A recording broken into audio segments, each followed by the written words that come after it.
September 12, 2025, 12:25 a.m. The Baltic night was cold and silent over the Primorsk oil port. Two enormous tankers, Captain Loeb and Sergei Gorshkov, stood waiting, their bellies ready to fill with millions of barrels of crude oil bound for the Shadow Fleet. But hundreds of kilometers away, deep inside southern Russia, a quiet alarm began to hum. On the radar screens of a Nebo M long-range VHF station, strange signals appeared. 70 faint echoes, each moving fast and low, their radar signatures barely visible. Moments later, confirmation came from the 91N6E Big Bird surveillance radar. Multiple unidentified contacts, low altitude, inbound from the southwest. Russian operators froze. Then came the sirens. The sky over Leningrad Oblast was about to ignite. The blueprint of deception.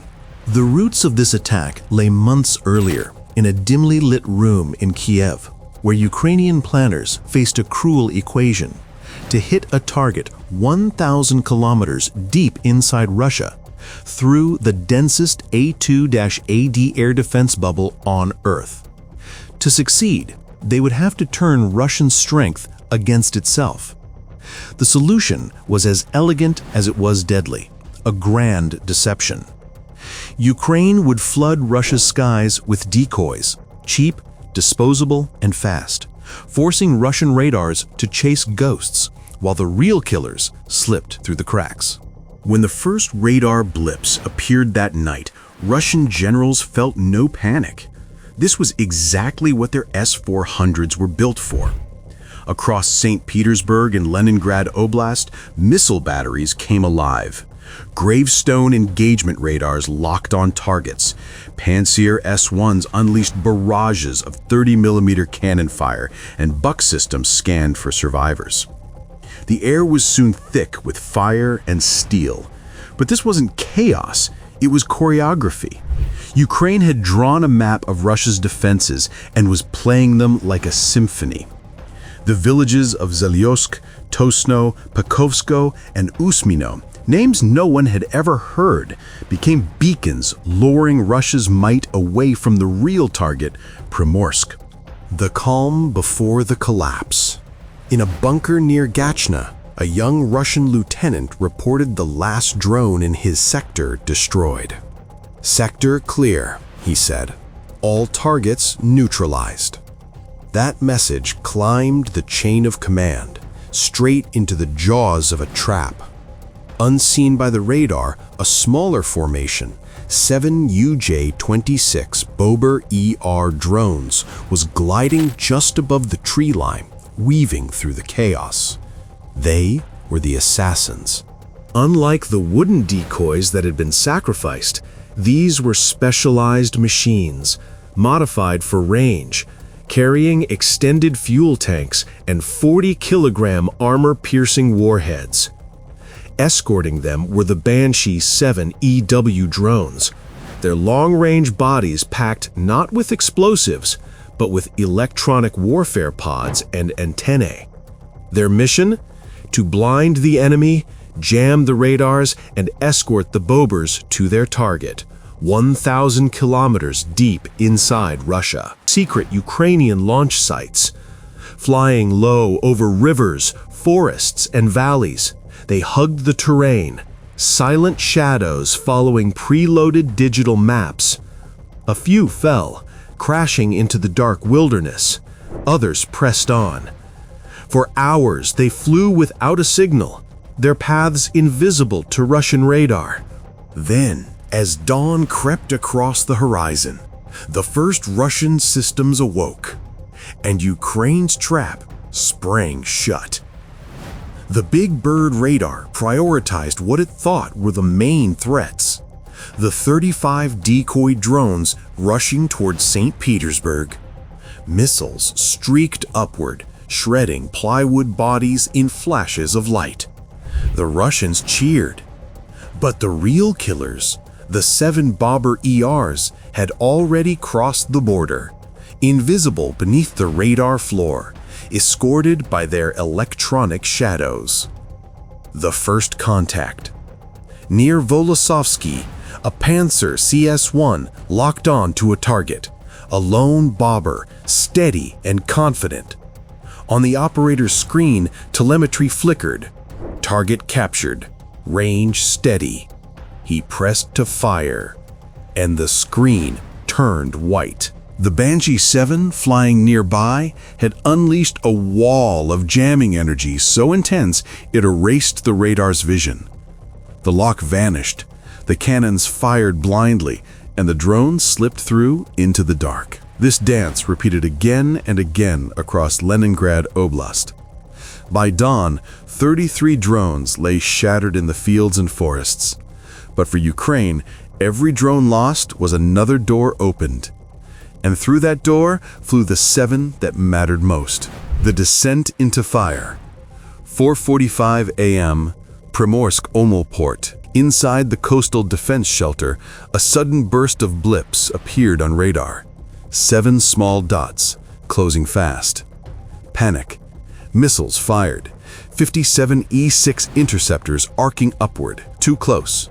Too low. Too fast.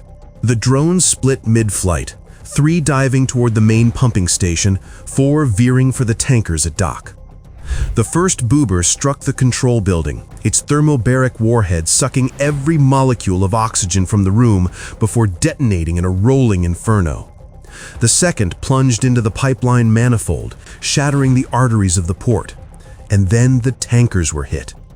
The Captain Loeb took the first blow, its bridge obliterated, electronic systems fried, followed by an explosion that tore open a cargo tank, releasing a geyser of burning oil.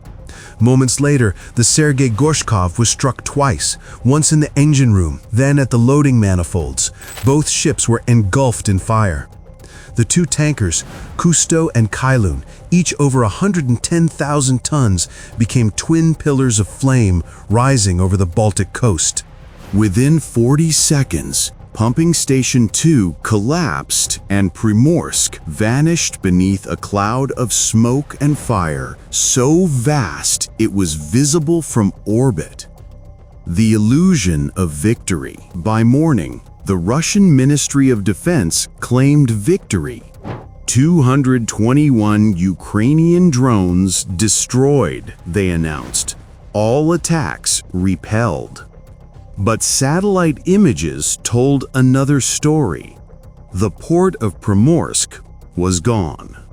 2 tankers burned to their keels. Billions of dollars in damage. 20% of Russia's oil export capacity wiped off the map. Each ship had been part of Russia's shadow fleet, used to dodge international sanctions. Each carried 700,000 barrels of oil. In one night, Russia had lost nearly $80 million in revenue per day of halted flow. The dominoes fall. At Pulkovo Airport in St. Petersburg, chaos spread. 11 aircraft diverted.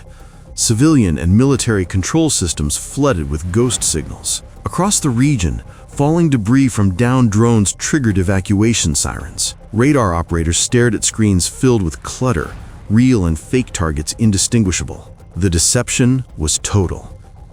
Even as the fires consumed Primorsk, Russian air defenses were still firing at phantoms above the city, the anatomy of a perfect strike. When analysts later dissected the attack, they found 2 classes of UAVs. One, built to deceive.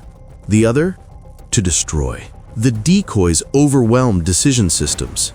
The EW platforms like Banshee 7 didn't blind radars completely, they corrupted them, flooding them with false echoes until no one could tell what was real. Captured wreckage around St. Petersburg showed advanced navigation software, proof that these machines hadn't just flown to strike, but to manipulate. Russia's vast defense web, Kronstadt Naval Base, Luga Artillery Line, Pushkin Command Centers, had been trained to look outward. The attack came from within, from the blind angles they'd never guarded. the moment the curtain fell. The official records, the radars had worked, the systems had responded, yet the geometry of war had shifted. Low-altitude drones flying under the radar horizon had outrun even the S-400s. By the time detection came, the targets were already upon them, mere seconds from impact. Primorsk, thought to be one of Russia's most secure ports, was burning because of a flaw in human thinking, not in machinery. The defenders looked outward, but the danger came from beneath, within, and unseen. Aftermath. By sunrise, the sea was black with oil. The air shimmered with heat and smoke. The port that once funneled $15 billion of annual exports was now a graveyard of steel. Ukraine hadn't just struck a military target. It had struck the foundation of Russia's war economy. 1,000 kilometers of flight, 7 drones, and a plan that rewrote the art of modern warfare.